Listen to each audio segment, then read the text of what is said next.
اللہ کا حکم ہوا، جنت سے اتر جاؤ، تم آپس میں ایک دوسرے کے دشمن ہوگے اور تمہارے واسطے زمین میں رہنے کی جگہ ہے اور ایک وقت تک نفع حاصل کرنا ہے۔ تم وہیں زندگی بسر کرو گے اور وہیں مرو گے اور وہیں سے دوبارہ نکالے جاؤ گے۔ اور اس سے قبل ہم نے آدم سے ایک عہد لیا تھا مگر وہ بھول گئے اور ہم نے ان میں کوئی عزم نہیں پایا۔ اور جب ہم نے فرشتوں سے کہا آدم کو سجدہ کرو تو ابلیس کے سوا سب نے سجدہ کیا، اس نے صاف انکار کر دیا۔ تو ہم نے کہا اے آدم یہ تیرا اور تیری بیوی کا دشمن ہے، خیال رکھنا ایسا نہ ہو وہ تم دونوں کو جنت سے نکلوا دے اور تو مصیبت میں پڑ جائے۔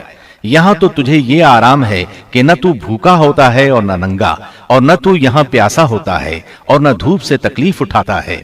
لیکن شیطان نے اسے وسوسے میں ڈال دیا، کہنے لگا میں آپ کو دائمی زندگی کے درخت اور وہ بادشاہت بتلاؤں جو کبھی پرانی نہ ہو۔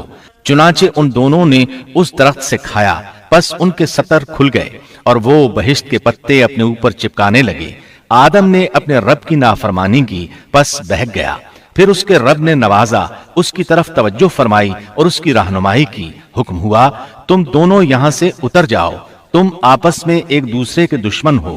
اب تمہارے پاس جب کبھی میری طرف سے ہدایت پہنچے تو جو میری ہدایت کی پیروی کرے نہ تو وہ بہکے گا نہ تکلیف میں پڑے گا، ہاں جو میری یاد سے روگردانی کرے گا اس کی زندگی تنگی میں رہے گی اور بروز قیامت ہم اسے اندھا کر کے اٹھائیں گے۔ آدم علیہ السلام زمین پر اترے اور اپنے رب سے توبہ کے کلمات سیکھ لیے۔ وہ کلمات یہ ہیں: ربنا ظلمنا انفسنا وان لم تغفر لنا وترحمنا لنكونن من الخاسرین۔ اے ہمارے رب ہم نے اپنا نقصان کیا اور اگر تو نے ہم پر مغفرت و رحمت نہ فرمائی تو ہم خسارہ اٹھانے والوں میں سے ہو جائیں گے۔ آدم علیہ السلام زمین پر اترے اور ان کے ساتھ حوا علیہ السلام بھی اتری اور ان کے ساتھ ہی ابلیس کو بھی اتارا گیا۔ یہ کس جگہ پر اترے اس بارے میں اختلاف پایا جاتا ہے، لیکن ابن عباس رضی اللہ عنہ کی بات راجح محسوس ہوتی ہے کہ آدم علیہ السلام کو ہند میں اور حوا علیہ السلام کو جدے میں اتارا گیا۔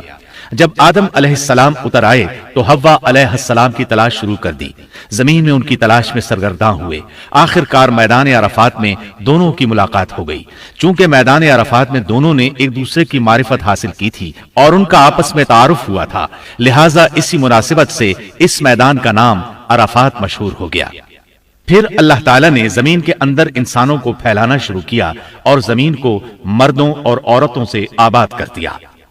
امام طبری رحمت اللہ علیہ بیان کرتے ہیں کہ حوا علیہ السلام نے آدم علیہ السلام کے لیے 20 ولادتوں میں 40 بچوں کو جنم دیا۔ ہر بار 2 بچوں کو جنم دیتی تھی، ایک لڑکا ہوتا ایک لڑکی۔ سب سے پہلا جوڑا قابیل اور اس کی بہن قمیم کا تھا۔ پھر انسانوں کی افزائش شروع ہوئی، آبادی میں اضافہ ہونے لگا۔ اللہ نے آدم علیہ السلام ہی کو ان کا نبی متعین کر دیا، وہ انہیں دین سکھاتے رہے۔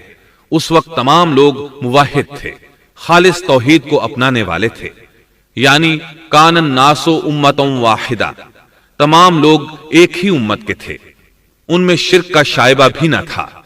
ابن جریر اور ابن کثیر رحمہم اللہ نے ابو موسیٰ اشعری رضی اللہ عنہ کی روایت بیان کی ہے، اللہ نے جب آدم علیہ السلام کو جنت سے زمین پر اتارا تو انہیں ہر چیز کی کاریگری اور صنعت کا علم تھا۔ جب وہ اترے تو عالم بھی تھے، لباس میں ملبوس بھی تھے، کام کاج کے تمام طریقوں سے باخبر بھی تھے، لوہے، آگ، لکڑی اور کپڑے کے استعمال سے بھی بخوبی واقف تھے۔ ہمارے برعکس وہ ان کاموں کو اپنی ابتدا ہی سے جان چکے تھے، کیونکہ ہم سب لوگوں کا حال یہ ہے کہ جب تک سکھایا نہ جائے ہمیں کچھ نہیں آتا۔ آج کے دور میں بعض افریقی قبائل کے افراد وحشیانہ اور غیر مہذب زندگی گزارتے ہیں۔ علماء کا کہنا ہے کہ یہ لوگ زمین پر رہنے والوں میں سے گمراہ ترین انسان ہیں۔